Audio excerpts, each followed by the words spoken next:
भागा दिल हो प्रति दिशा के भागा दिल शाबाश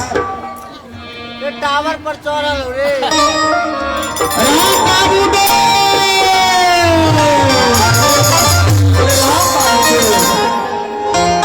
राम बाबू देन की तो छहटे हे मालिक कि राम बाबू हम छी दे तो कहता राम बाबू दे लक्ष्मण बाबू हम छी दे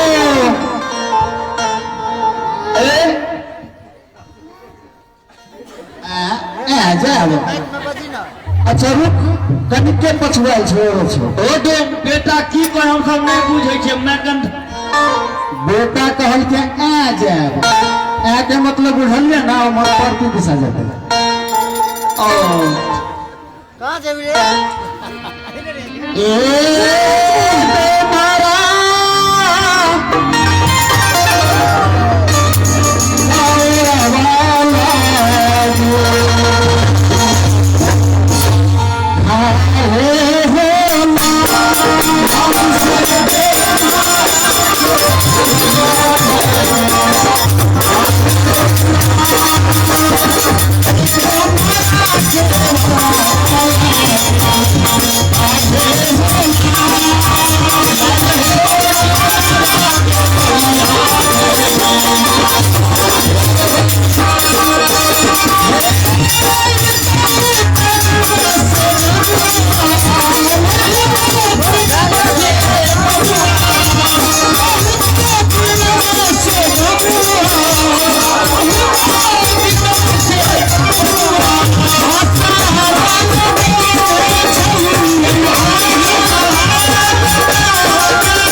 हम सरकार के जूठाने वाला है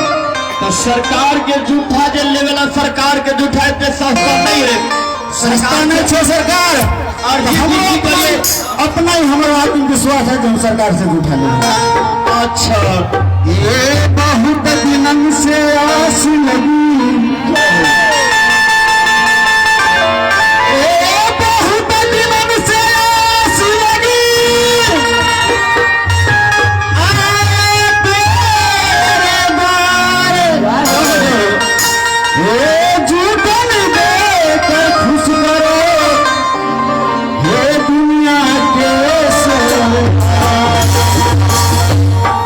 सरकार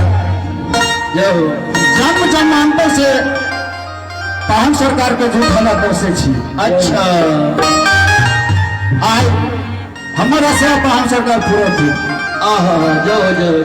ए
सार हमारा फीज कर दे फीज करने बढ़िया से सुटा सतयुग त्रेता द्वापर जय जय ये पाहुन सरकार सब जुग प्रताप पर जुग जुग हजार अरे चार जुग में लिखा हुआ दोनों का ये धोखा टाइम आता है सरकार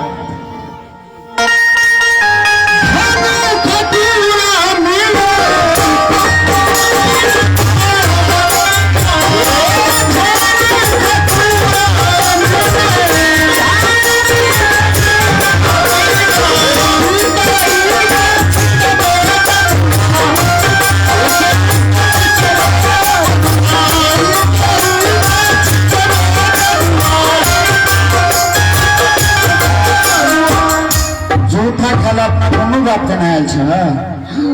तो हम असगरे भगवान से मंगबे कि तू ना साथ में रहबह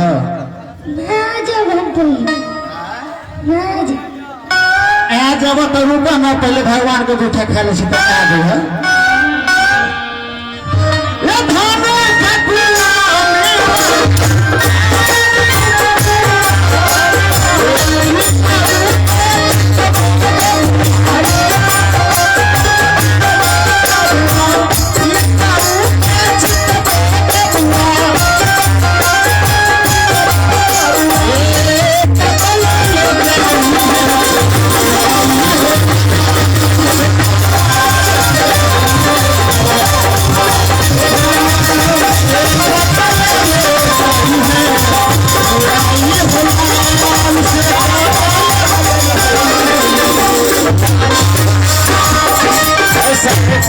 बड़ घर घर तू करे छे ये धानु खकोरे में कुता बिलाई हाँ एगो बात गलती बात दिल हाँ बोल मालिक बिलाय हो है मोगे ने बिलाय बहिन बिलार है तो भाई देखा बात एहन हो जाए बिलार को एमे कनी लोग के खड़ा बुझा जाए ते द्वारे हम बिलाइए कह देलिए वही नहीं तक हो गलो अब बिलाय जे ढोलकिया के मौसी लगते धानो खपुरा में कुता बिलाई दो में लगा के पांचों भाई माने तेरा लगा के 5 गो बहन जी हाँ हाँ कौन भाई कौन बहन के बात करे छ तू कौन भाई कौन बहन अरे सब तो वे है गलत बात जुफ्फा खाए वाला भाई बहन के बात कर रही है तू जे भाई बहन समझे छ उ नहीं तो सब 5 गो करे वो सरकार ई 5 गो देखियो साधु शरण जी कहलखिन न केहन भाई जो या और आदमी कहते केहन भाई बात पूछे सरकार जूठा खा के श्रेणी में होवे छे जुफ्फा खाए वाला भाई भाई भाई वाला श्रेणी में छे कुत्ता बिलाई धानु खुरम जो छोड़ जाए छे तो एला के 5 का छे ते में हम सबसे उत्तम छी अच्छा बुझलिए सरकार अच्छा एक माँ बाप देने छे जे एक माँ बाप के छे कुत्ता बिलाई आ जब 5 में जुफ्फा 5 गो पांचों में जब हुई लड़ाई तो सबसे उत्तम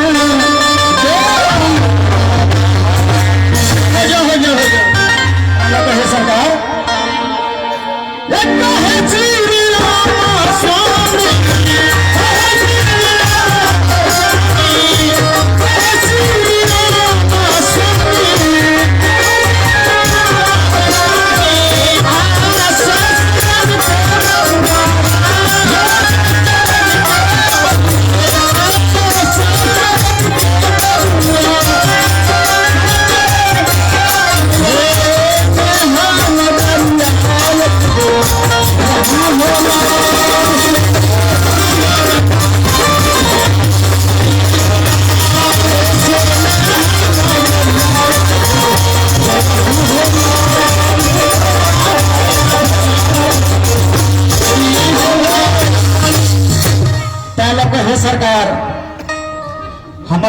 प्यासल के देखल है हमर हृदय प्यासल हे सरकार अनाथ के जूठा का समाप्त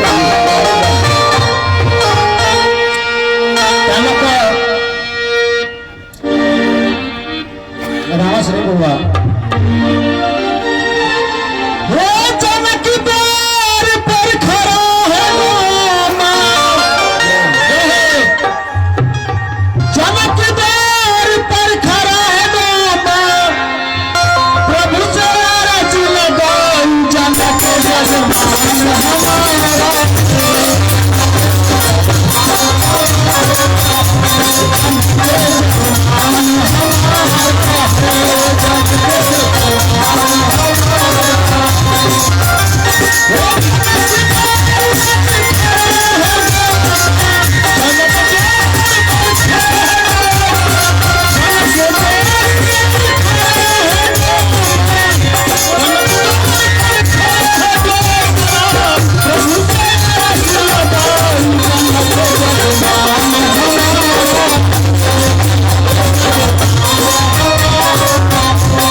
सरकार पहला जूठा संभुन का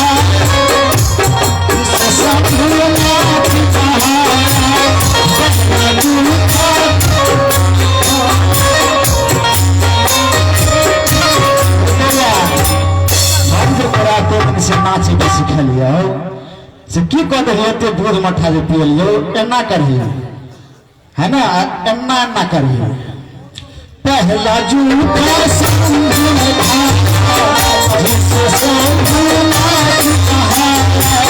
पहला जूठा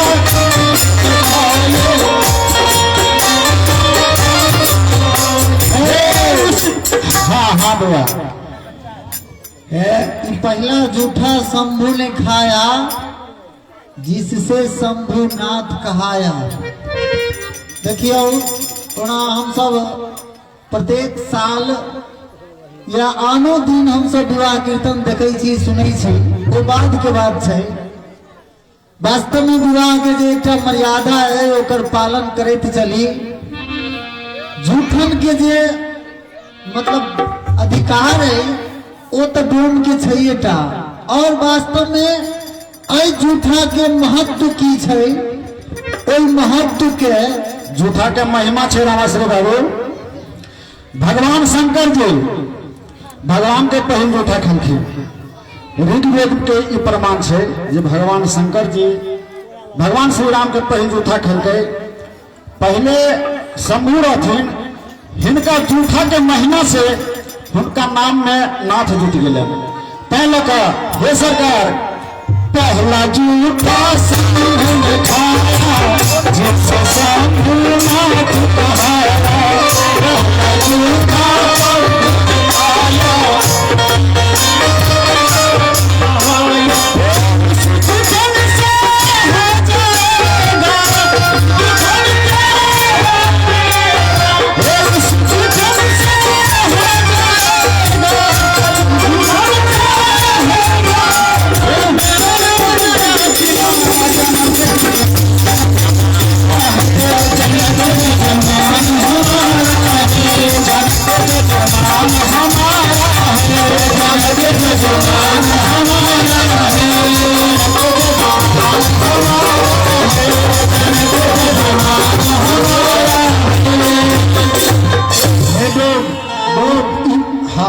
अभी के अपना सब देख लिए है डोम के पाठ हमारे गणेश जी बहुत सुंदर ढंग से खेले जाते। हमारे अध्यक्ष श्रीदेव भैया जी इनका 500 रुपया एक कलाकार के द्वारा सम्मान करखिन। एक बार ताली बजा दियो। भगवान श्री राम से हम अर्जू कर रहे तो उनका पर अपन कृपा सतत बने रहते हैं। दोसर जूठा का दिन खाया जिसका भूषण कहाया दोसर जूठा का दिन खाया सरकार के दोसर जूठा का भूषण नहीं कहुआ सरकार बाल्यावस्था में वो गाने रहते तो सरकार ने रोटी भात जो भी खाते ना होता जो छिटा जाए सुखेल जाए कान भूषण दीजिए तो जूठा के कुछ सकती पहले तो कान भूषण जी के नाम में पहले काग छठी जूठा के महीना से भूषण होने हाँ पक्षी में सबसे नीच जाति के होइ छै कागा जो पक्ष बोलत रहे तो ओकरा बहुत गोटे अशुभ माने छै लेकिन भगवान के जूठा खाए के बाद कगो भुसुंडी हो गेले जे ओ अमर छै अखनो तक ओ अमर है तै एहि जूठा के महत्व छै दोसर जूठा जिससे बात दुश्मन कहाया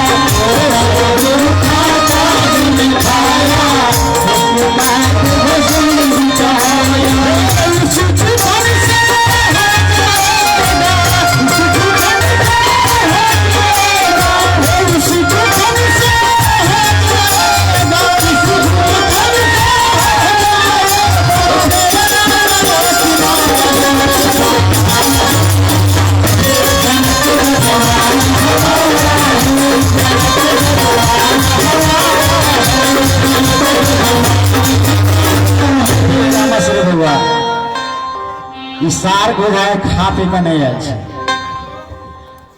खा के आयल आ नहीं आयल तो भगवान के दरबार लागल छे सरकार से मांग लिया खा लिया सरोज हिनका से पूछियो के सब गोटे आयल छै तो ईमानदारी पूर्वक कहिए के सवाल छै सरोज बाबू बड़े नीक सवाल रखलखिन ले भगवान श्री राम के दरबार लागल छे अहाँ असगरे एलिए कि अहाँ मेरे मेरे पुचुर पे होले न के सर जूठा शांति में खाया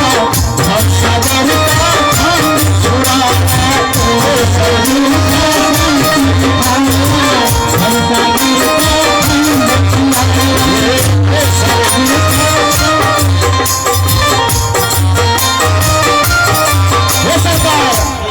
भगवान के प्रेशर झूठा संत जी खाई झूठे नित्य सवेरे स्नान कर भगवान के पूजा पाठ कर उनका भोग लगा कर सब पहुंच चुके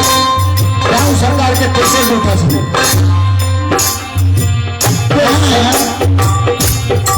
धीरे हमरो सबके चाही कि घर में जे नून साग हुआ भगवान के भोग लगा के पाबू जय हो कियाक तो भोग लगावे के महत्व छै हम नहीं कह रहल छी कि तीसरा जूठा संत ने खाया भवसागर के फंद कौन भवसागर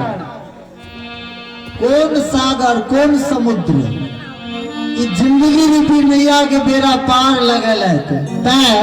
भगवान के भोग लगा कर जे नून सागर है भगवान के हमेशा भोग लगा के खाओ जिंदगी के भवसागर से पार हो जाए है सरकार अपने सब गोटे हाथ उठा के जयकार करो संत भगवान के सब गोटे हाथ उठा कर बोले संत भगवान की हेलो दूसरा जूठा संत ने खाया और सगर का खान छुड़ाया दूसरा जूठा संत ने खाया और सगर के खान छुड़ाया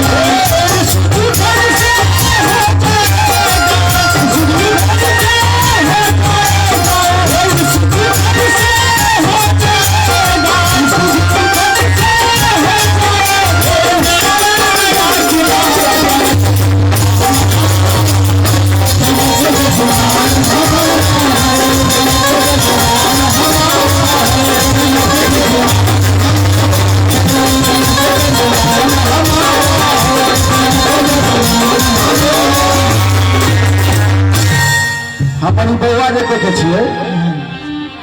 दूध कट्टू हो गए दूध कट्टू तो दुआरे अपन चुपचाप बेचारा खार छै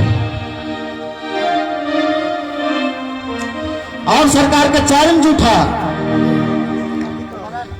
चारिम जूठा के की महिमा है सरकार देखियो सुरेश बाबू। चारिम जूठा हम खाएंगे और सागर का हम छुड़ाएंगे। चारिम जूठा हम खाएंगे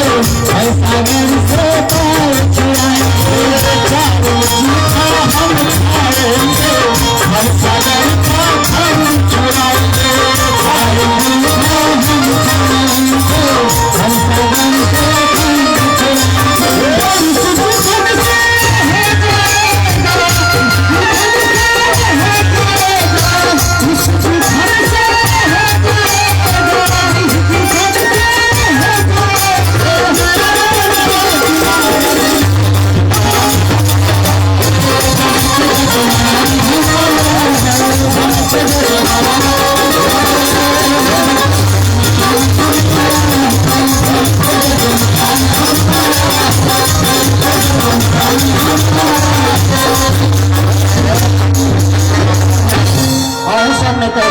से पंडित ना बैसल से हम छुआ गली, हम तो छुआ गली। अब पंडित जी के देखलिए एक दिन की करे से बुझाइए एक दोनों प्राणी में झगड़ा हो कथी ना। हम पूछलिए पंडित जी क्या झगड़ा हो कहिए पंडित जी क्या झगड़ा हो तो कहते हम देखू तो कलवा बाबू हमार कन्या की कहलक हम जो मीट मंगने छलिए तो शौक से में लहसुन धो दिलक। हम देखते भला के जहाँ हम मीट खाते छी तो लहसुन किया दिलक हमरा मीट में लहसुन से पंडित जी सरकार से आगे करे छे हमरा से जो गलती हुई तो एक मिनट सरकार के जूठा हम ले ली मेला में रात भुतलक हमार बउआ तैयार गेले लेकिन हमारा बउआ के नाम है कत पछुआ गेल छे।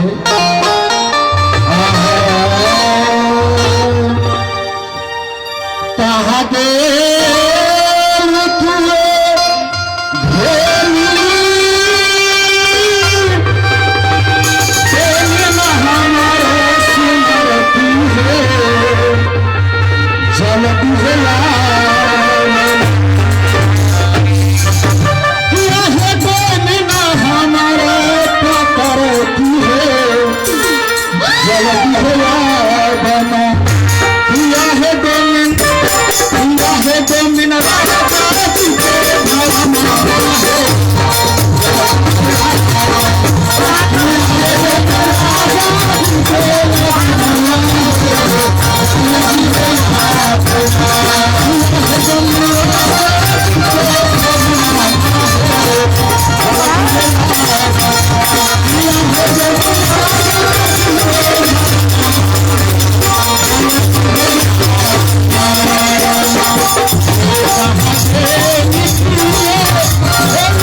गाड़ी चल रही अतक बड़का मेला में नहीं जानी हमार 2 मिनट पीछे छूट गई। हम सरकार से अर्जी करी कि हमरा नहीं करे, हमरा जल्दी से मिलवा दे।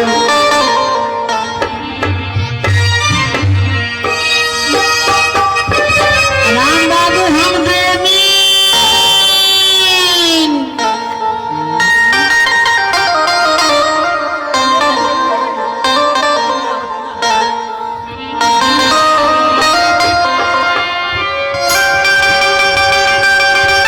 लक्ष्मण बाबू हम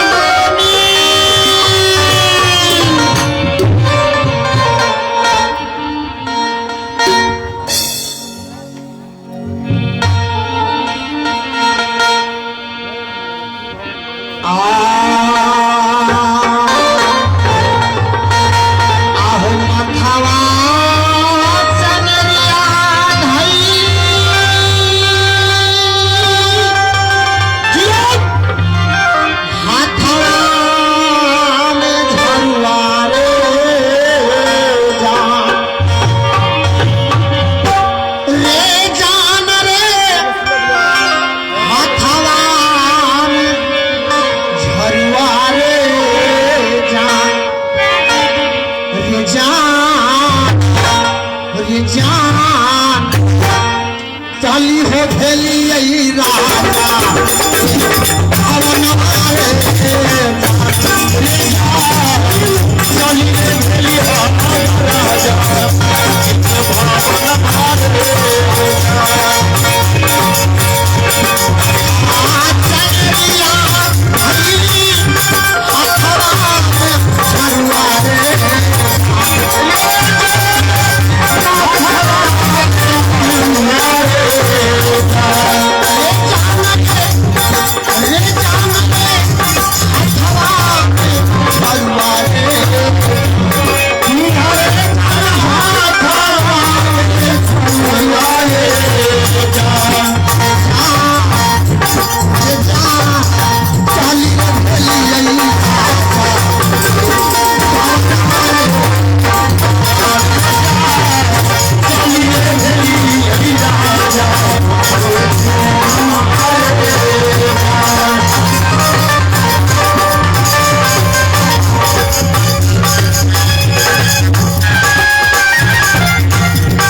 ये जान पतलाल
चलते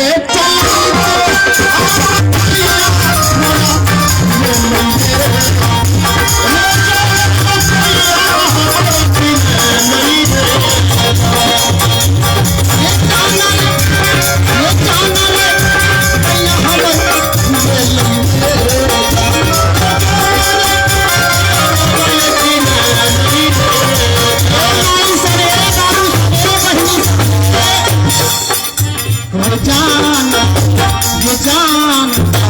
तब नहीं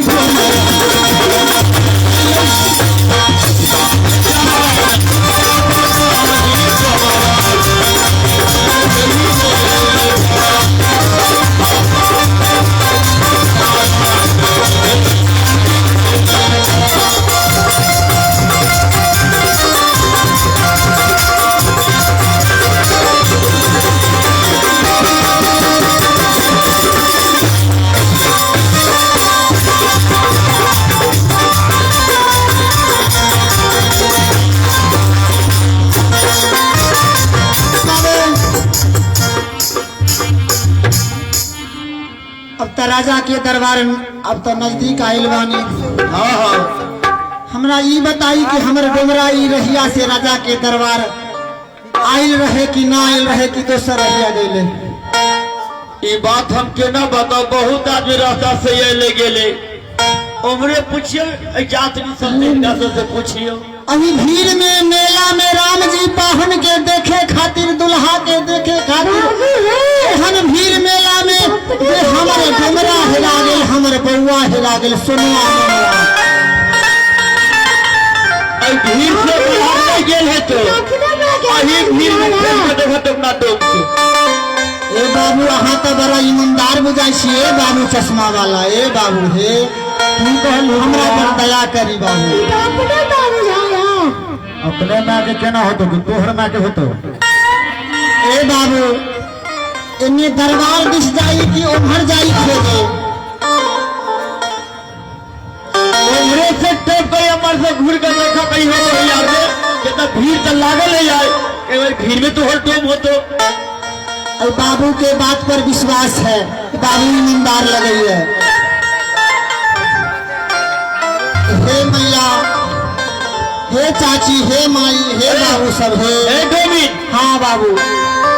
तो अपना डोम के कुछ हमरा पता कब तब न पतेबो, कुछ एरिया देवा तोहर के डोम चलो, कौन चेहरा के चलो, कितने ये ले गेले आजादम के ना कहियो। भतीजा एकरो दाल में काला बुझाई है, कभी कुछ कहे कभी कुछ। हमरा मन जरल है, डोमरा हेरल है, हिया फाटे है, करेजा फाटे है। नहीं पहले यही रहिया देखे छी माता बहन सबके दया लागू। हे माता बहन, अही बाबा जनक के दरबार में मेला में आवत रही जूठा लागी हमर डुमरा अही भीड़ में भुला गई हमर डुमरा हमर बउआ सोनू मोनू ए बता दे रे कोई ए बड़की दीदी ए बता दे रे कोई डुमरा न आए इस नागर में बता दे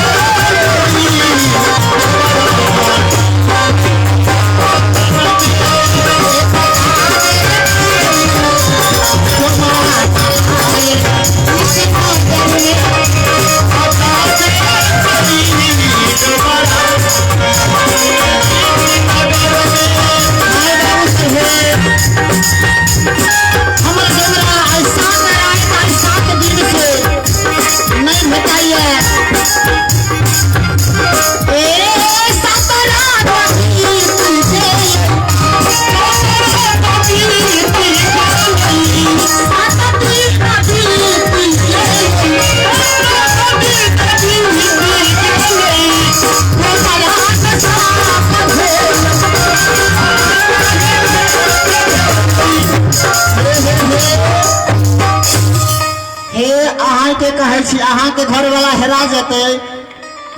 केना बुझते बाप रे दया में लगे है 7 रात से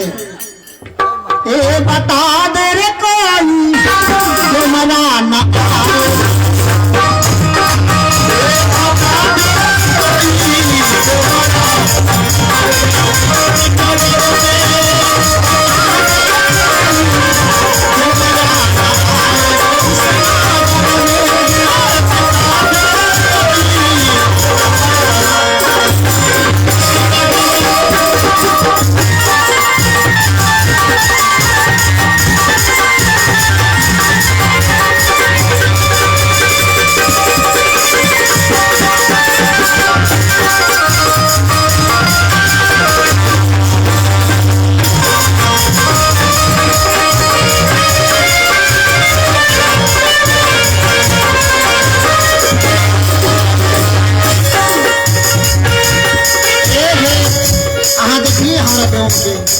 ना देख लिया भतीजा हमारा ठेक लेलक रे बाबू हम ईमानदार बुझे छलिए चश्मा वाला भतीजा हमरा ठेक लेलक हम ठकलियो हन नहीं बहुत राही बटोई बात एले गेले वहला पूछे छो तो अपना डोम के हमरा कुछो छाछ बता दो तब बुझबे ये है डोम्बा बुझाई आज तक की सच्चा केकरा कहल के जे तोरा ठेक लेल हम नहीं चिन्हे छलिए बाबू पहला बेर भेंट हे डोमी हां की बात हमर डोम हेरा गेल ही भारी मेला में आज तक कहियो ई साँच बजबे नहीं केले झूठ बोल लेता अकेला बेकल भेल छी हमर घर वाला हेरा गेल गई मां तब की होते योहो बाबू साहब तेने बुझा हमरा ई देख कर जी से पानी गिरा अहाँ कहलिए डोम के छाप बतावे हां पहचान ए हां एते सुंदर जे ई डोमिन के पाठ खेल रहलखिन सज्जन जी हमर अध्यक्ष जी ए डोमिन के से रुपया 5 का सम्मान केलखिन और हमारे राम मसरे जी उनको 500 रुपया बोलिए क्या राम जी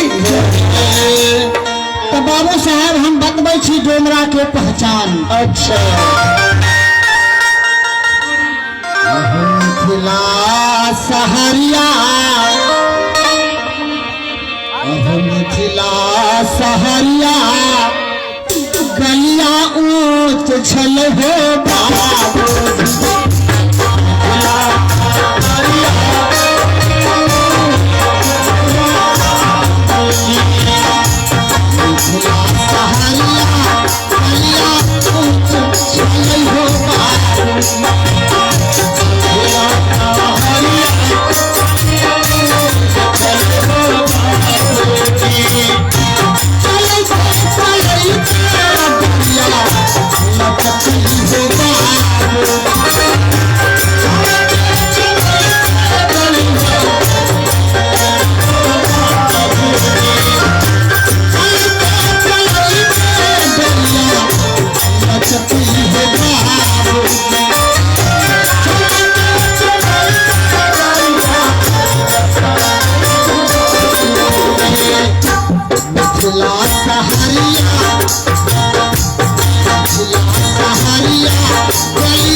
बाबू छे सुरेश यादव जी कतऽ से छे चतरा से कहल के अब घर वाला हेराल है तो खेते पीते की 100 रुपया हुनका माया लगले तो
चश्मा वाला छड़ा के तो मिनटों में बेच ले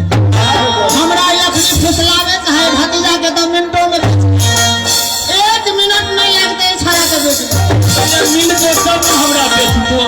पहले सपना ना सोचा ना कहाँ हेरा गेलो इतने चालू पुर्जा ने डमरवा हमर चालू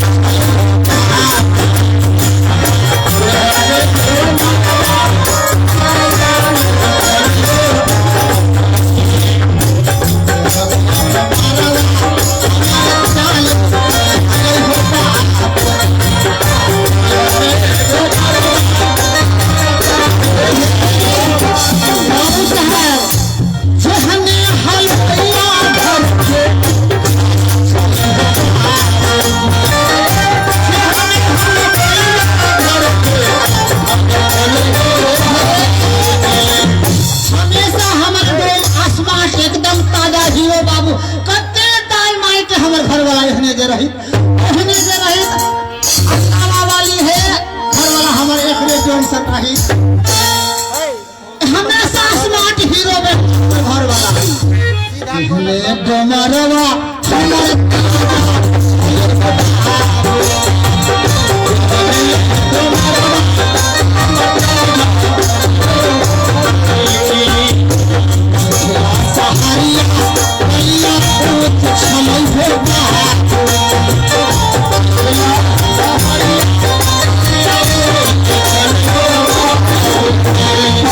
चलते चलते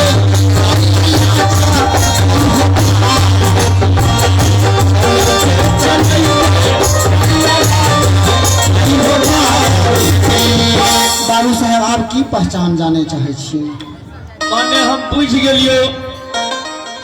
बनीबा घर के आलू के तरफ चालू तोहर घर वाला चलो हाँ या हलवैया घर के खा जाते ने तोहर घर वाला चलो ताजा हाँ बाबू साहब या सबटा गुण तो तोरे में हो ऐसे आगे हाँ। की चलो देखियो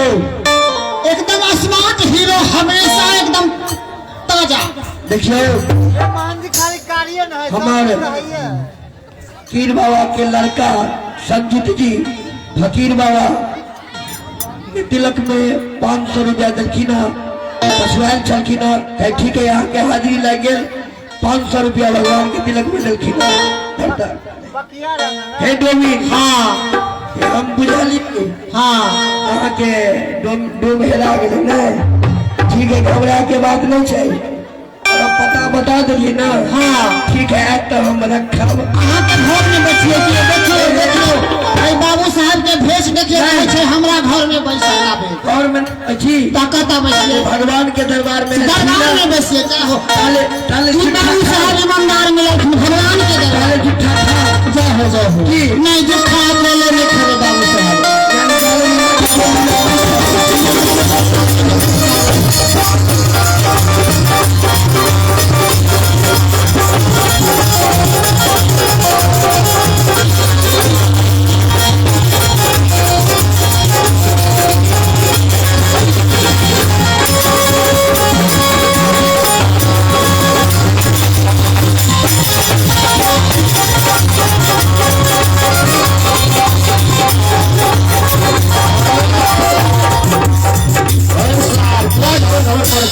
मक्खन है हमने हो मालिक हाँ हाँ एक बेर मैंने सुने छे कि ई मेला में हमरा तो चोट लग गई थौना में से कनी नंगरा हो लगलिए। अच्छा अच्छा की भेल हमर डोमिन आयल छल तोहर डोमिन ओना तो बहुते महिला ले गेले हन अब केहन चलो नहीं चलो तो हम की जाने है सार कारिकवा हम बुझे छिए ई कारिकवा के हम बुझे छिए ई चोराइयो के रखने होता नहीं बाजब लेकिन हम सीबीआई भरा देबे। हम केला चोरा के घर वाली के रखब हमरा की जरूरी है। की कहै छै बौआ अगला एक बियाह कऽ तो हम बौआ रहिए ई तो बियाह करो महंजिए घूमे जा दे कह दो। अच्छा ठीक छै बौआ करा देबो। ये सरकार रे बउआ बाप जे बियाह करबे से तोरा मेला हैरान भेला कर दे। ये सरकार एकदम हमर डोमिन आयल छल डोमी मान जी तो तोरा ठीक है ना कहल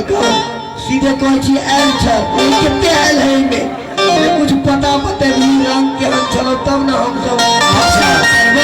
एक पैजामा के छै हमरा खोल दऽ कहबो तब ना भेजबे। मेला के दिन छले ना तो मेला में तो कितने सब के बैसू अच्छा 5 मिनट आरो समझो कहाँ करते समझो केहन छलिए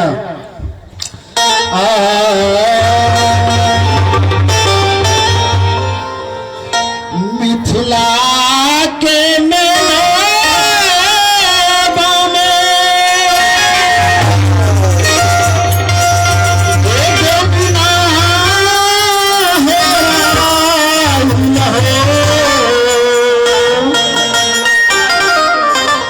मिथिला के मेलावा में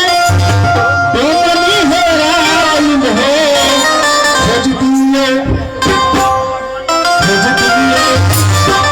खोज दियो बेमनी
कलम में जेबी नहीं बुझाइए कलम में जेबी होय कलम में जेबी भगवान के तीर हाँ अच्छा मने मने याद कर लो अच्छा हम लिखने जाए समली सूरतिया हुनकर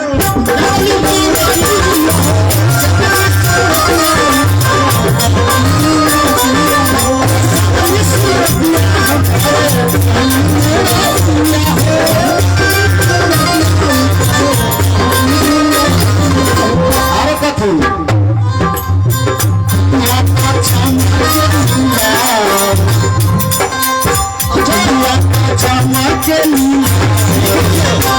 लिखे छे ना हाँ लिखलियो ये बिंदिया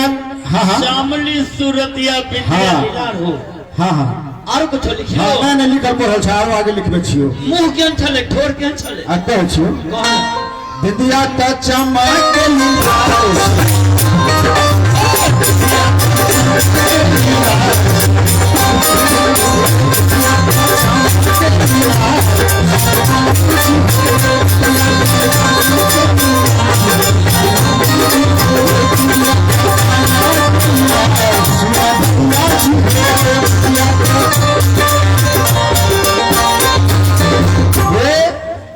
पढ़ल लिखल एको अक्षर में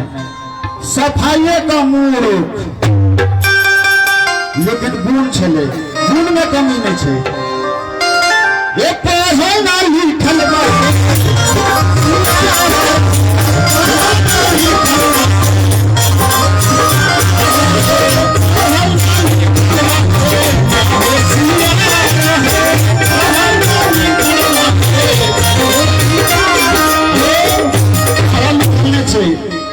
लेकिन गुण कते छै ये घर के हम लक्ष्मी हम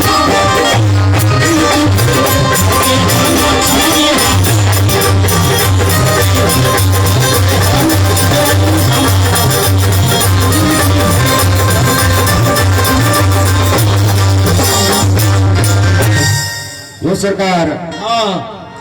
ठीक ठीक नोट कर ले ना बढ़िया से हम लिख लेलियो मन के कागज में कनी हिनको सबसे पूछ ले छियन पूछ लियो बता दे कोई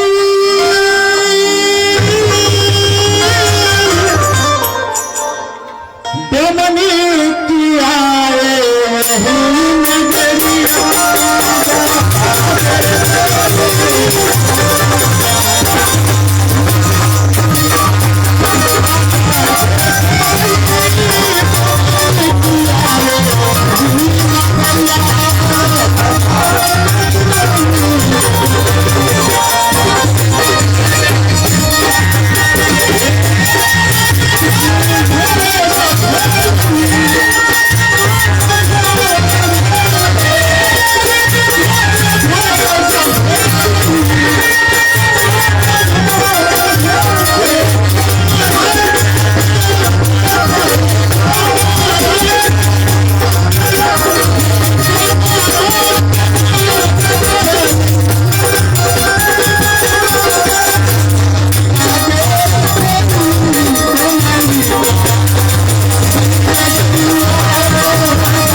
रास्ते में छे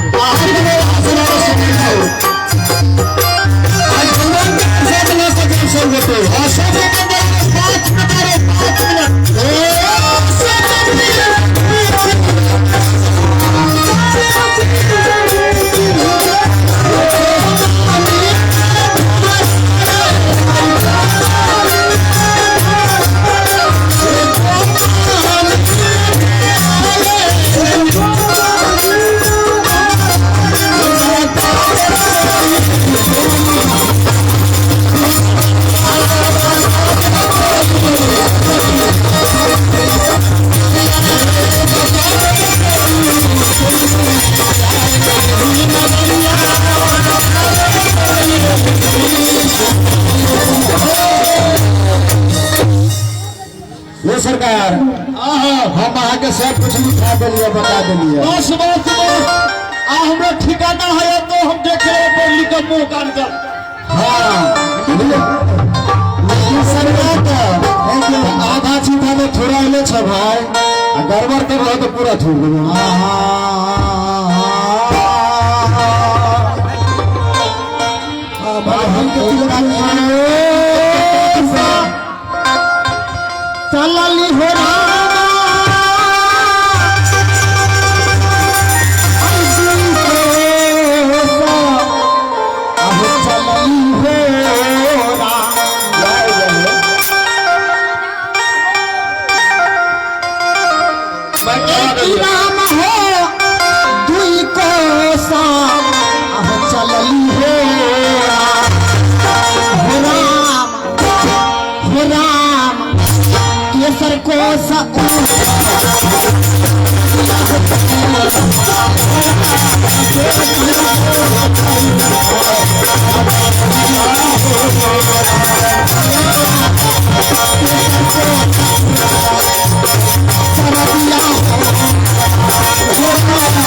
हम भगवान पाहुन सर जी ई 100 दिन पीछा नहीं छोड़ते हमरा। सब दिन कहियो कि एकटा टहल नहीं करे करवा के है, खाना बनावे हम ही, तीनों टाइम कहै छी पटबै हम ही, कपड़ा सब हमर साथ नहीं छोड़ते। अहाँ पुरान छे, हम नया छे, पुरान हो तब ना करबे काम धंधा। मारबै हमर जोड़ा चलते हेरा अहाँ खुश छी, अहाँ त तेहरा गल का आहे कलाकार की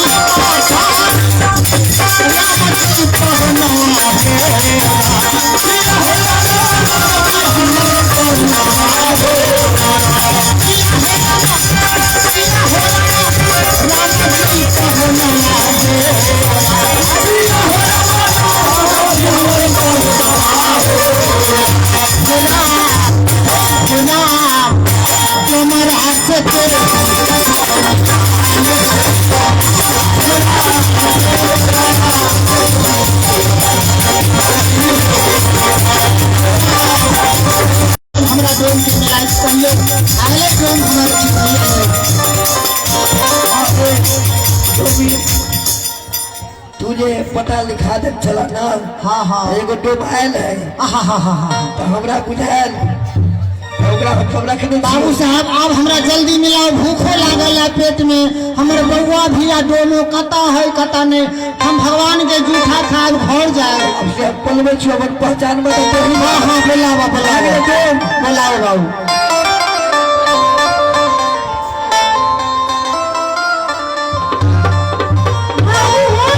हाँ बउआ एगो बौदी के देखलिए ना, हमरा में आयल छल। बौदी के देखलिए तोरे में छलवा। एक मिनट एगो आले है, तू जे ना पता बतलही ना तो वो तो नहीं दे बतबे हो तो देखी ना असगौरे न छलवा। नहीं है तो एगो हाथ गोरे है, कहीं आरो पछवाइल हो तो हो सरकार की कहै छी, बरबर मिल्ला भ गेल छै। अपने में छले दुआए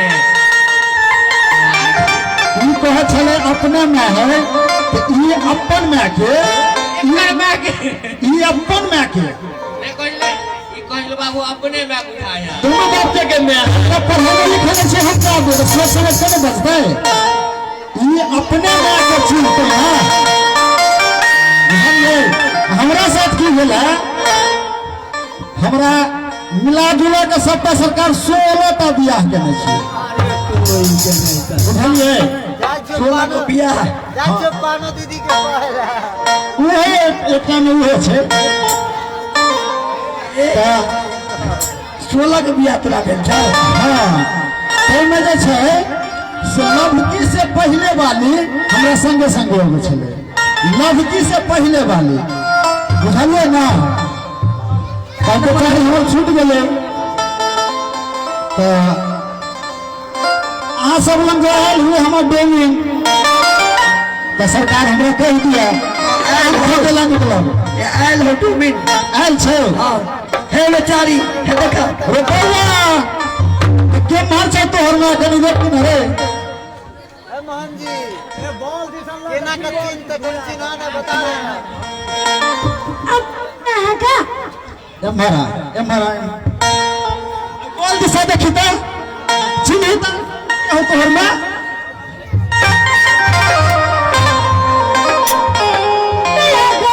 अइमे कोई न हो एम्हर देखी तो नहीं न हो कोई हाय इतना गोर दे है को अइमे पर्दे हो खाली अच्छा अरे ये क्या होता है तेरे ये तो हमारे बाग जाया तेरे ना हो चल गई ये बेचारी खुशी रहा वो बेचारी हम तो व्याकुल हो गए छली जो हमरा कहिया मिलत कि नहीं मिलत नहीं सर काज कर्म के देर होए के लेल समय तक जो अहाँ सबके विश्वास नहीं हुआ कि ई दुनू प्राणी नहीं है तै के लेल हम एड्रेस बता दै छी अपन पूरा हम सब ई दुनू प्राणी छी ई हमर घर वाला ई हमर बड़का भैया ए एकरो बड़का भैया के लेल थपड़ी होय के चाही बा आयो हमरा तोरा न बुझा है जो हमर बउआ नैनता है आप आई बहका तब हो गेले अब कहाँ लगले है देखिए गिरहत यहाँ से गिरहत ऐठम से ये देखिए 20 रुपया लेलखिन बैंक गिरहत ऐठम से हमर बउआ अब कहाँ लगले बउआ रे बउआ ई पायरेट लग जाई में सरिया के ऐसे हम तोरा बियाह कीन देबो अरे डोम भाई मर सुनै है अब देर भी भेले अब भूख भी लाग गेले सरोज बाबा माला ए डोंबा सरोजबा बउआ ने होते बउआ सरोजबा मौसा होते मौसा कहनी ए मटका कौन घर वाली पर ले भाई है जे हमरा एते देर से बात करे छै बापे के साथ अहाँ के नुरु पुचुर हमरा केकरो से बतिया हम तो खोजतो छली मेला में अरे माता बहिन भाई बंधु सब कार्य कर्म के लेट के कारण हम दोनों प्राणी छी आ भगवान के जूठा ले छी आ दोनों प्राणी छी एकर पूरा परिचय बता दै छी हमर घर भेल बलहा पोस्ट भुसकोल जिला दरभंगा थाना चौकी राज्य बिहार भारत देश अही श्री सीताराम विवाह महोत्सव बलहा दरभंगा के 61वां वर्ष के अध्यक्ष महोदय हमारे व्यवस्थापक छथि श्री श्रीदेव यादव जी किलर साहब अभिलीला के व्यास श्री सच्चिदानंद यादव जी अभिलीला के बाल व्यास राम आश्रय वैदेही उस्ताद जी मास्टरमैन अही मंडली के महंत हमर जीवछ बाबा अही मंडली के संरक्षक विदुर जी महाराज अही मंडली में कोरस दिया वाला रामदेव शाह जी अही मंडली के अध्यक्ष जामवंत जी महाराज हमारे सूरदास बाबा मंडली के संचालन करे वाला हमारे देवू बाबा और सब हमारे संगी सहयोगी के सब नाम जानते हुए ता भगवान के जूठा ले अब विश्वास भ गेल ना सब आदमी के विश्वास भेल और लीला बढ़ाए के बेचारे महिमा बतबै छी। ये बेचारी हाँ पहले अपना दोनों आदमी चलुआ सर चलो हाँ हाँ हाँ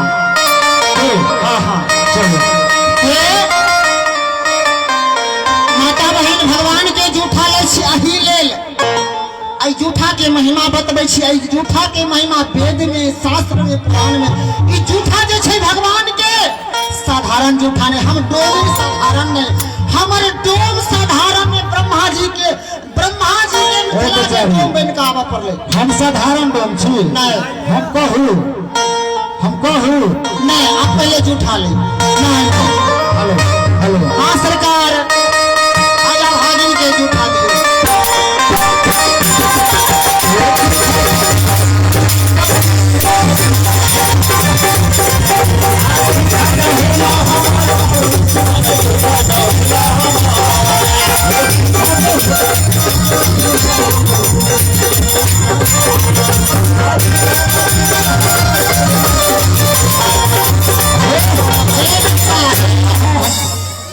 ई माता बहन भाई बंधु सब कहते ई सब ड्रामा करे है। पहले जूठा के महिमा ऋग्वेद में छै, वेद शास्त्र पुराण में एक जूठा के महिमा बतबै छै। ए डुमरा तुम इधर देखो, माता बहन भाई बंधु सब ध्यान देबै। ए डुमरा तुम इधर देखो, ए श्री राम जी का जूठा है, ए वीर लखन लाल का जूठा है, और इसके आगे दुनिया में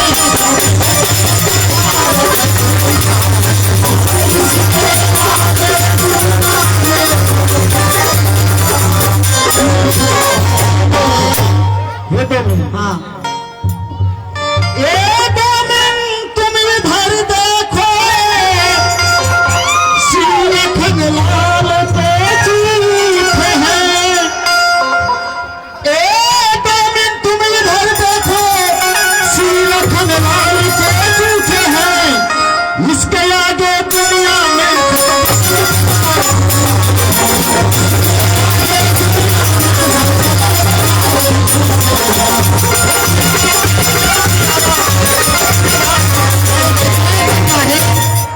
सब दिन हिनका मुंह कर देलिए। आई भगवान के जूठा मुंह के खा लो। हाँ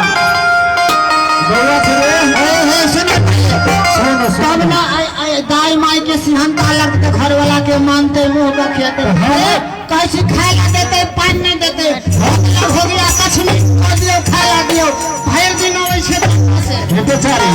अकेला में कहीं घेरा लो ना टक्कर संगत कर देना, तत्ते बोल दे हमरा तो बात ही नहीं बोलाई। भगवान के जूठा पहले हमरा हाथ से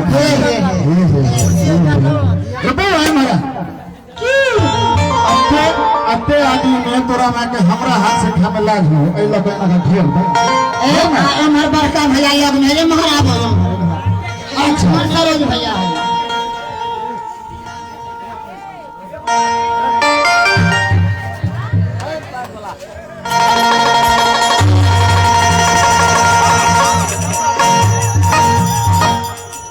जूठा तो होला हमार बाबू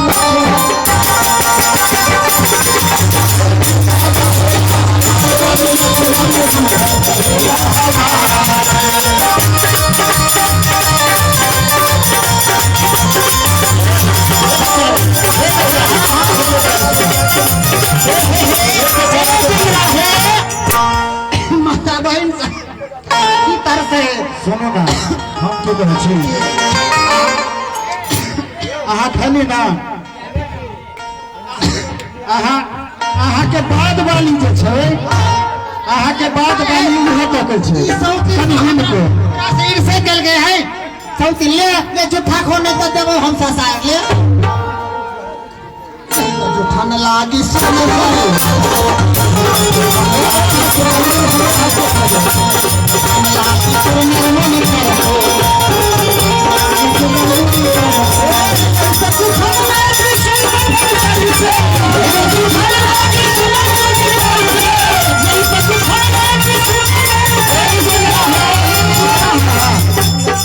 माता बहन सब होना जानते अही जूठा लेल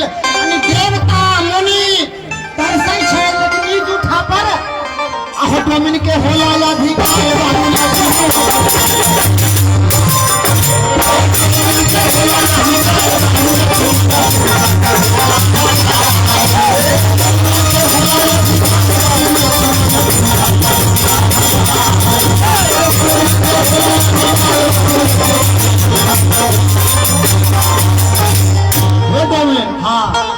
सरकार के जूठा तो अपना सब आदमी खा ली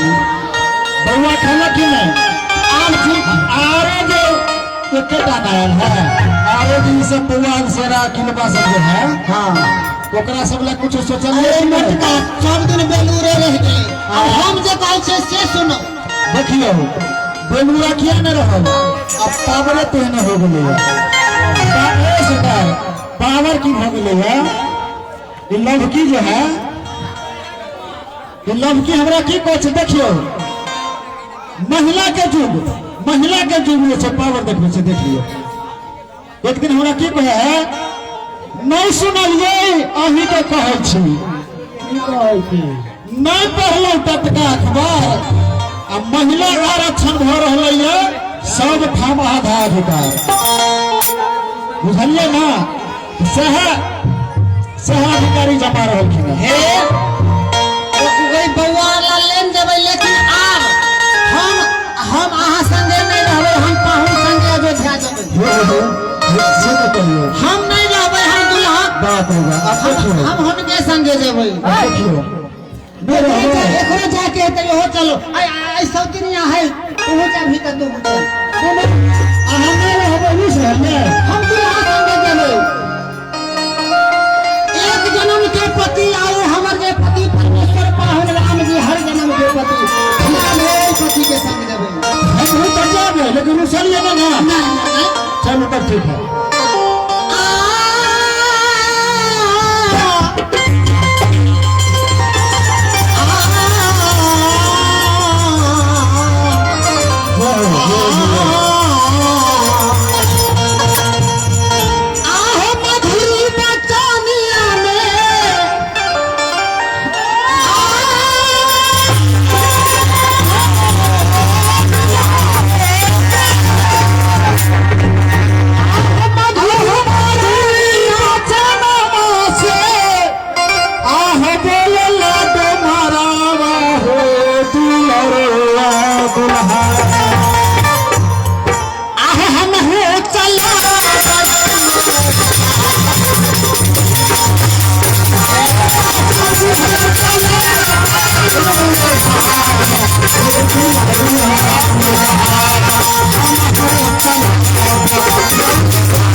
अपन घर बनेबे रास्ते में दुनू आदमी मिलकर हुनकर दर्शनो होते और हुनकर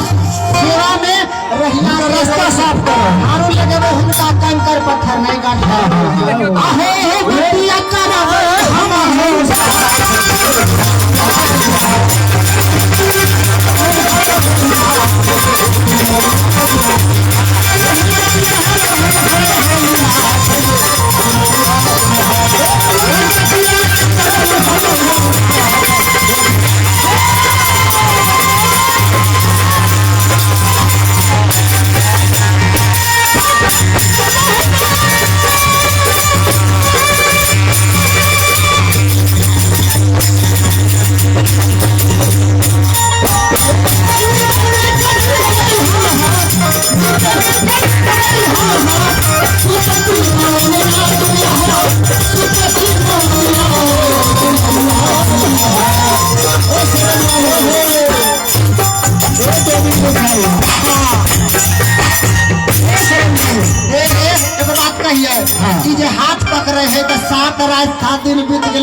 ना तो मन। अरे बाप रे बाप, नहीं बेचारे मैं हाथ में पकड़ो हम ना तो मन। अरे भाई मेरा हाथ तो मन हाथ में पकड़ो। ये बेचारी तो सुनो ना, आहा के मन पकड़ो,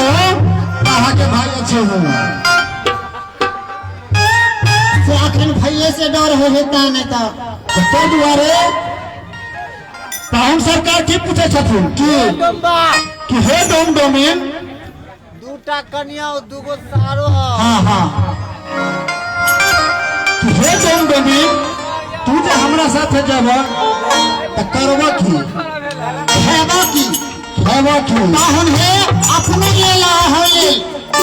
रोजगार करबे वही बेच के अहों के भोग लगाबे हम हो खेबे। अही के भक्ति कहल गेले जे अहाँ के पास नून साग बने भगवान के भोग लगा के खाओ, एकदम बहुत बड़ा भक्ति छै। तै दुल्हा सरकार अहम के नीक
रामचंद्र की माता बहन भाई बंधु सब अही बालक सब से जो कुछ अपराध भेले हो तो माफी मांगे छी। अही अही के संग कार्यक्रम के विसर्जन प्रमोद जी से हो डोम के 50 रुपया, डोमिन के 50 रुपया, हमारे महेश जी से 50 रुपया। अही के साथ हम सब के विराम दे लिया। हाँ, अगर सब श्रोता बंधु से निवेदन, समस्त ग्रामवासी से निवेदन कि बलहा में चले तो 61वां अधिवेशन गलती भइल हो संपन्न भेलै। एकरा सेहो क्षमा करबो। एहि में जे के कलाकार सब आयल छी उनको कोनो प्रकार के भइल गेल हो क्षमा करब। आ एनाहिते हम कलाकार सबके उत्साहित